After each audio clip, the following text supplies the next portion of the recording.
আসসালামু আলাইকুম বন্ধুরা, সুহা কুকিং চ্যানেলে সকলকে স্বাগত জানিয়ে আবার একটা ভিডিও নিয়ে চলে আসলাম। আজকে আপনাদের সঙ্গে শেয়ার করব মৌরলা মাছের রসা। বন্ধুরা, কেমন হয়েছে অবশ্যই কমেন্ট করতে ভুলবেন না।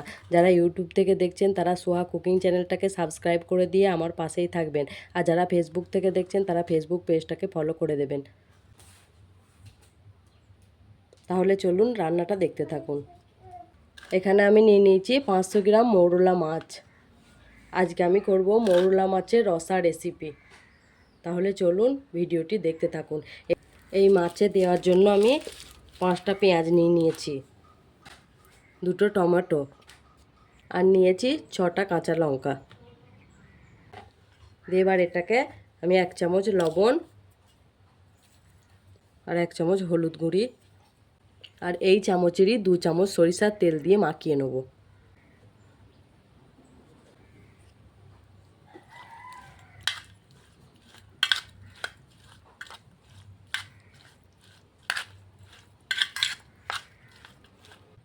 বন্ধুরা দেখুন, আমি ভালো করে মাখিয়ে নিয়েছি।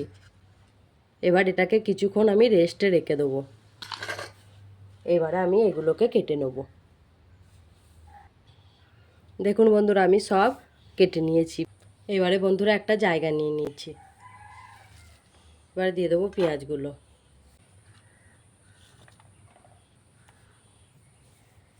এইবারে আমি এখানে এক এক করে মশলাগুলো অ্যাড করব।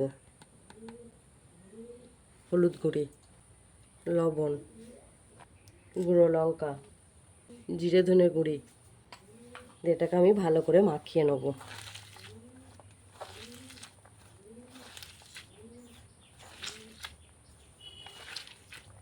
এইভাবে মাখিয়ে নিলে না বন্ধুরা, পেঁয়াজটা তাড়াতাড়ি সিদ্ধ হয়ে যাবে। এইভাবে একবার রান্নাটা করে দেখবেন, দিয়ে আমাকে কমেন্টের মাধ্যমে জানাবেন। বন্ধুরা দেখুন, আমি ভালো করে মাখিয়ে নিয়েছি। তাহলে চলুন রান্নাটা শুরু করে দিই। বন্ধুরা দেখুন, আমি কড়াইতে দিয়ে দিয়েছি তেল। আপনারা পরিমাণ মতো দেবেন। আমার যেহেতু 500 গ্রাম মাছ আছে, আপনাদের যদি কম থাকে মাছ একটু কম করে দেবেন, যদি একটু বেশি পরিমাণে মাছ থাকে একটু বেশি করে তেল দিয়ে নেবেন। আমি এখানে দিয়ে দিয়েছি পরিমাণ অনুযায়ী 4 চামচ তেল হবে, চা চামচের 4 চামচ তেল। এইবারে ওই তেলের মধ্যে দিয়ে দেবো আমি হাফ চামচ কালো জিরে, আর দিয়ে দেবো 6টা চেরা কাঁচা লঙ্কা।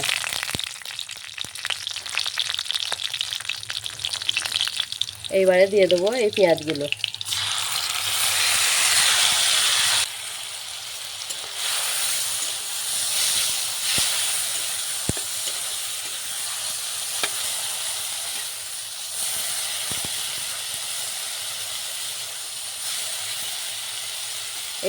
এইবারে বন্ধুরা এর সঙ্গে অ্যাড করব আমি হাফ চামচ আদা রসুন বাটা।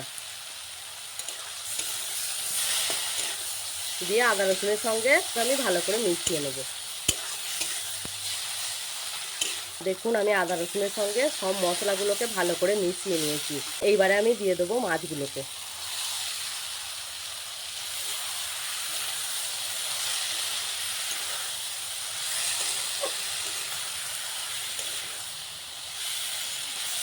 এভাবে মাছের সঙ্গেও পেঁয়াজগুলোকে ভালো করে মিশিয়ে নেবেন।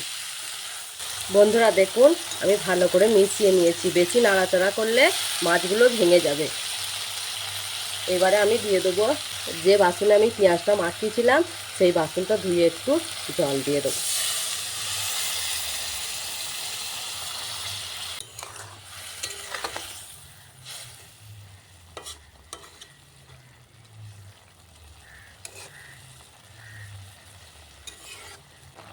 দেখুন বন্ধুরা, আমার ঝোলটা ফুটে উঠেছে।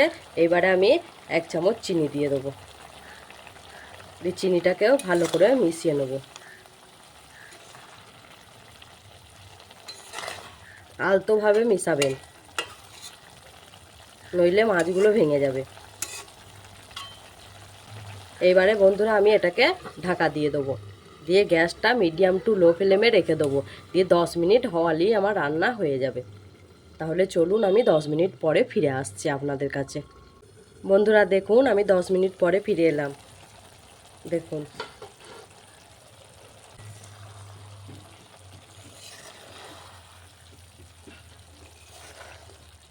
আমার রান্না তৈরি হয়ে গেছে, এবারে আমি নামিয়ে নেব।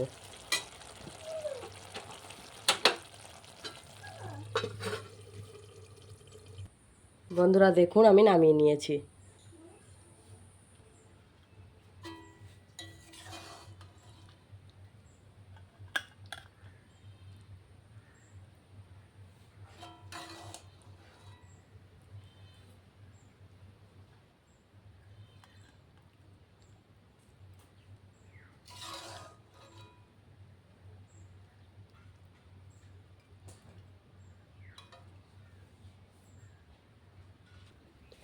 বন্ধুরা আমার মৌরলা মাছের রসা রেডি।